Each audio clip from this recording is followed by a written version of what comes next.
And also, I just want to add, whenever you enter a commitment into the view next week, when next week gets here, that will automatically move over into the view this week.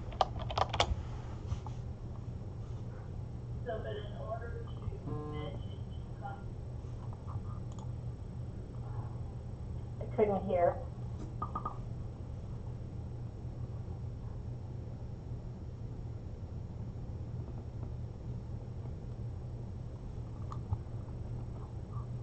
Hey, Cindy, you also might, on the left-hand side of your team members there, check the box, because that'll mark them as present in the meeting. Yes. I usually forget to do that. Thank you. You're welcome. Give everybody credit. Yep. We've been doing good about showing up. Yes. The only time we don't show up is if we don't get a link. Give everybody credit. Yep. We've been doing good. It was just crazy. And that's Our right. meeting scheduled at 11 p.m. Okay, so if anybody, so I stopped sharing my screen. That way, if anybody else wanted to share anything. Y'all get mine entered a little bit later today, Cindy. We've kind of been rather busy on this campus this week, just that were made last week. I can imagine. No problem.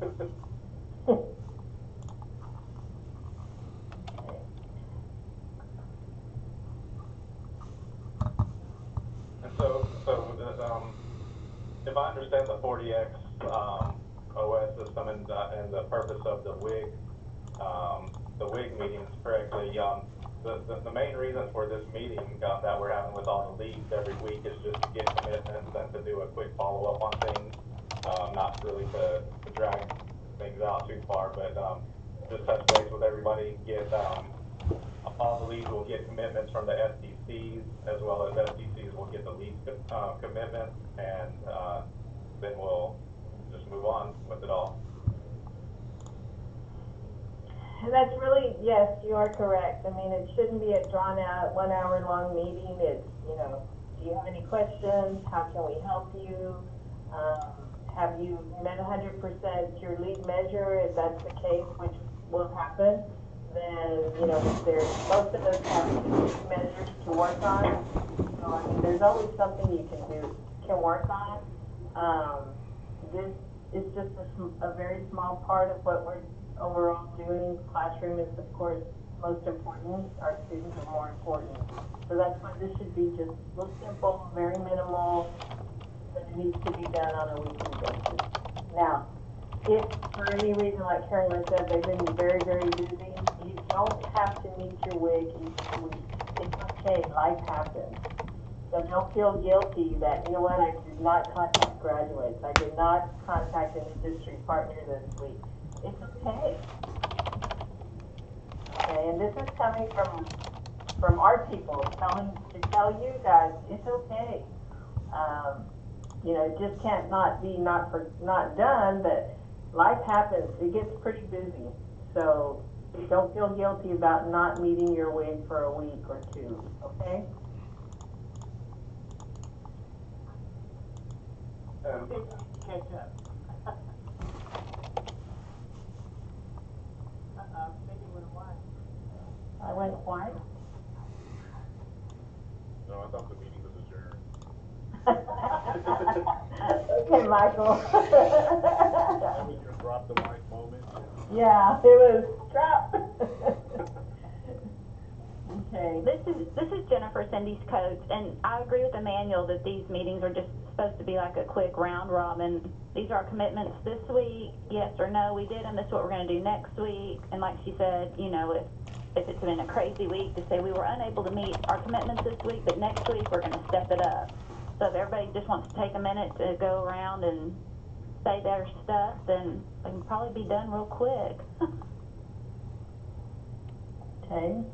So just state your name and say I met my commitment, or I did not, but I'm working on it.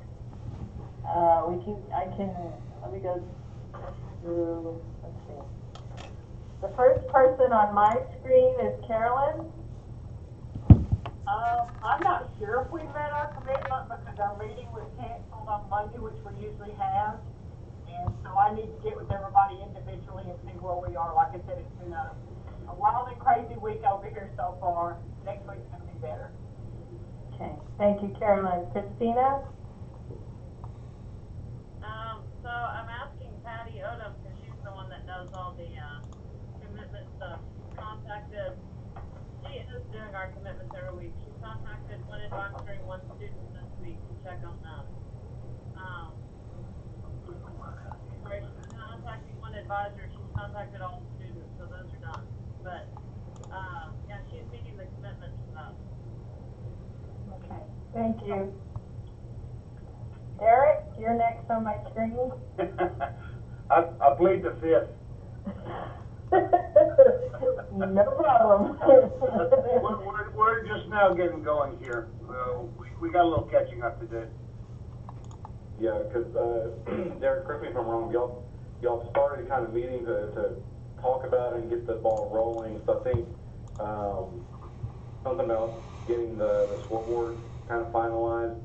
I think that would be kind of where the commitment for this week, and that'd kind of be my commitment as well, is to work with all of my leads and get the scoreboards ready. We've been talking about it the last few weeks, and this is kind of our very first meeting. I've kind of met individually to give a heads up, but this is really Cyber's first meeting, so Derek and I know, and my other leads, same kind of deal. Nothing really in depth or fancy, but I think getting the scoreboards more solidified would be kind of our commitment. And one of the reasons for a group is so that we can learn from each other. That was another purpose for getting us all together. We feed off of each other, we share ideas, share information, and it actually helps everyone in the group. Don? Well, I actually met my commitments of actually talking to the different students. All of my instructors I've communicated on with students that missed 2 or less. And they didn't have any at-risk students yet with 3 or more absences, so they've actually met that commitment. We have a new commitment, and I'm working on that, and that's making a data sheet for instructors to enter the retention data into a spreadsheet that will automatically go onto our scoreboard.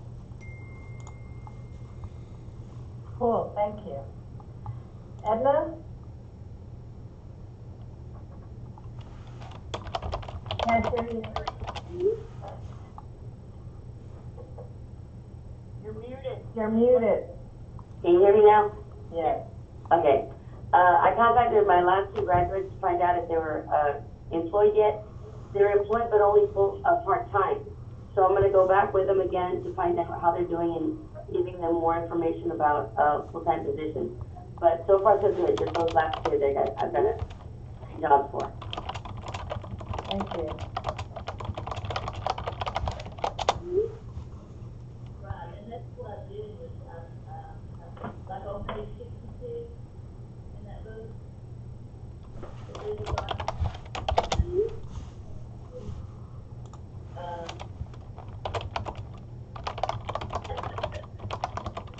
Okay, I'm confused. I just thought that's a cool word. I think that's background noise. Okay.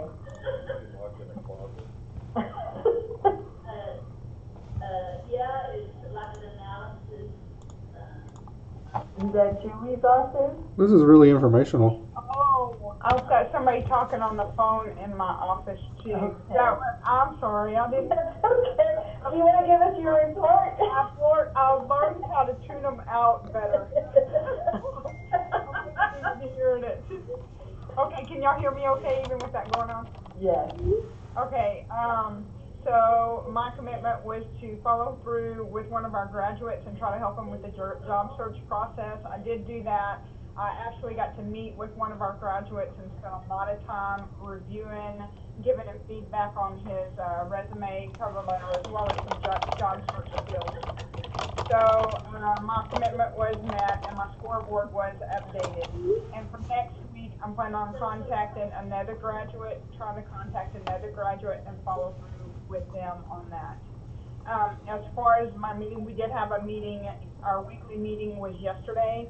And one of the things that we decided for BMT was to, instead of everybody having their individual commitments, they will officially have a team commitment. So they'll all work together to fulfill that commitment. That will be a lot easier for me to include that into the 40X system as we were talking about. And so they are trying to contact the graduates as well as potential industries on that. And they're officially coming up with the process, how they're going to do that as a team instead of individually, which they've been doing in the past. CNS, and by the way, all of them met their commitment for last week.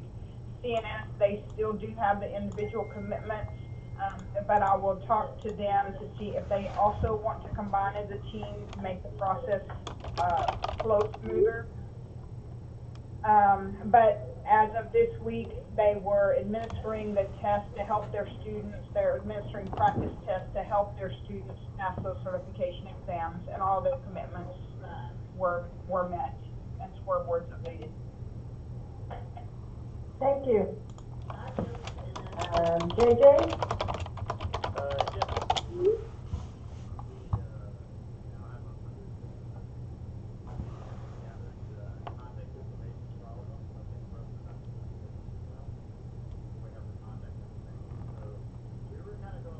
I can barely hear you.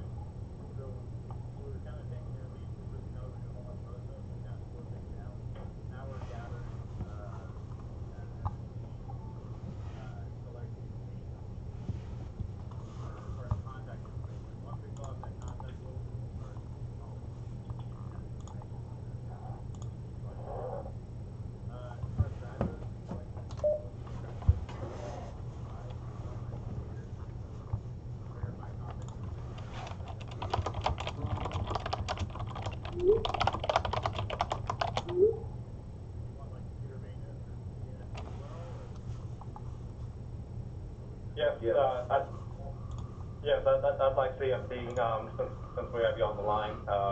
You just want to do a brief overview of that one? And yes, for cyber as well.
Okay.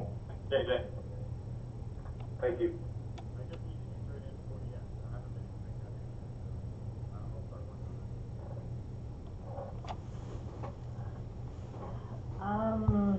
John McGinnis?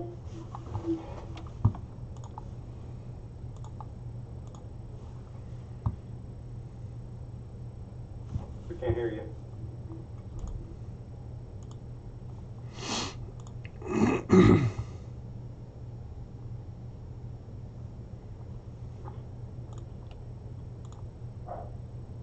No.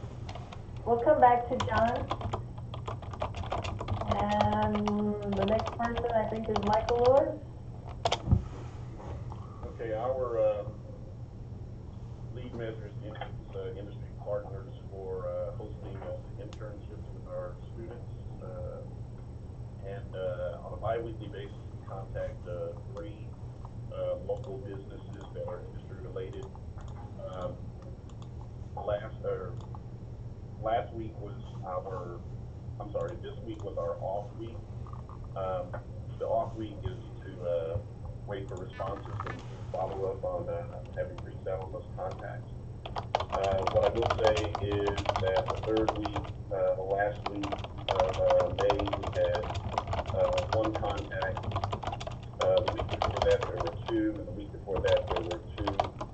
So it's about 4 contacts for the month of May, and we had 2 face-to-face meetings with local businesses, of which the 2 agreed to do an internship post for the fall semester. Now, as far as contacts of graduates about employment, of course, we just recently got that new initiative added to our task, and we haven't reached out to any, or I don't have any data yet to show what we've done there, but I do have a couple of questions. The first one is, where do we get the contact information from? Do we use recent data that, well, I guess that opens up a question. Another question that I have is, how far back are we going to go on graduates? Is it a year back, 2 years back? I think that's something we can work on. I think starting with, we're in the summer semester, so just start with spring that just passed. That way we can determine if they have found jobs. I would probably just go back to maybe fall of last year. I wouldn't go too far back. That's just how I feel. As we work through this, maybe it's something we may want to go further back, but I think we'll just take it one step at a time. So look at your spring semester graduates, the ones that just graduated, or fall. Okay.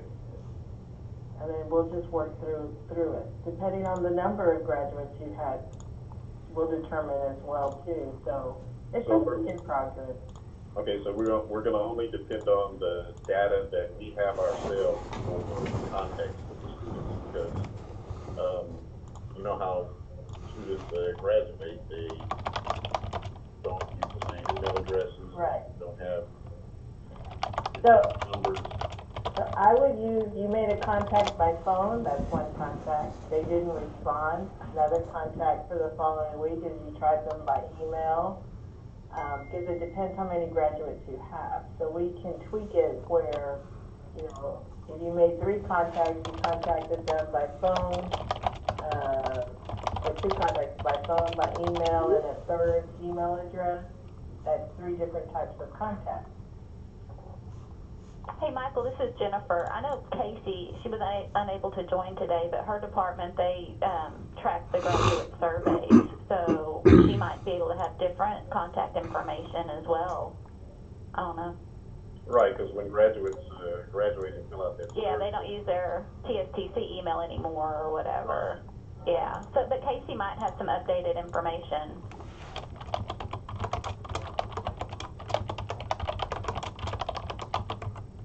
Yeah, that's Casey Darnell. Does like career services and.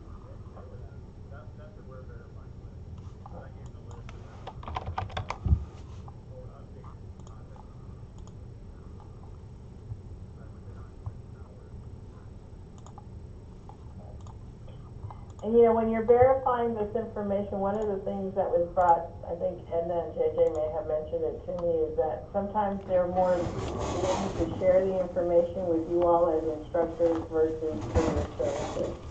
So, they may say, well, I am making $40,000, but I originally reported, $20,000. I don't know. I'm just using that as an example. But I think they're more willing to share with you because they know you. Mm-hmm. And so that's one way of updating this information. What is it that our graduates are actually making? The other thing, the placement office gets their salary in a range. So it's a big range. They don't really know exactly what they're making normally. whereas when I have asked them, so far, when I've asked them, all of them have been willing to tell me the exact amount. Not strange. Okay, here's the other question I have is that once we gather this data, what are we supposed to do with it? Because the goal is to gather information about employment, but what do you want us to do with it? Well, it's just to see, that way we can use we have data when we go out recruiting, and maybe we know where these students are and we can invite them to be industry partners with us. That, we just need to brainstorm that idea as well. No, I understand how this information could be valuable for us in recruiting. I got it. Where are we supposed to put it? Yes. Does anybody need to access this information? Because gathering information is good, but if you're gathering it for nothing, you're hoarding data. I created a spreadsheet on Google Drive where all the data that you all are entering, you can enter it there. Then from there on, we can share with Career Services, this is what we found. We need to be able to verify and figure out, brainstorm, maybe will this data actually help us increase salaries? This is all still part of our process. Yeah, and if you can share it, like with the finance and analytics team, if Career Services can, then that should update the program vitality scorecard to actually show that, yes, our salaries are increasing. Because the data they get, like from the Texas Workforce Commission, and a lot of people who are just contract laborers or go out of state, they don't have that data. So any additional that y'all can provide will just be better for you and TSTC. Jennifer, if they go out of state to work, we don't get credit for that, right? Correct. Well, not in the funding formula. Correct. So if you know that information and they can update it, it'll at least help your scorecard in your department in the 40X process.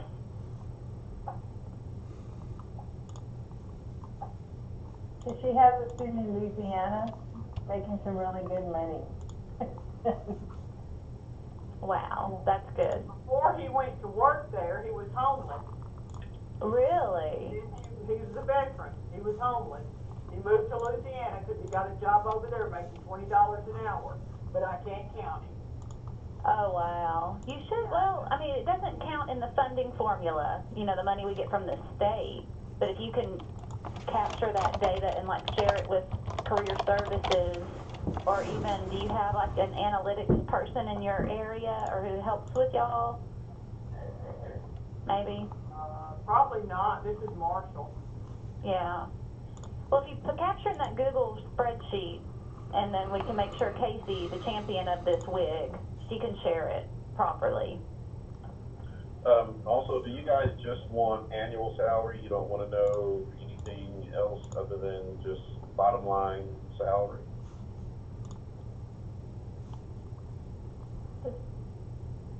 For now, just your bottom line salary.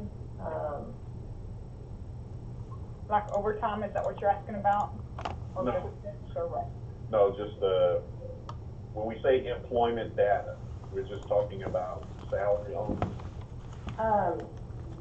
Where are they working? What do they make annually? That's what I've been putting in.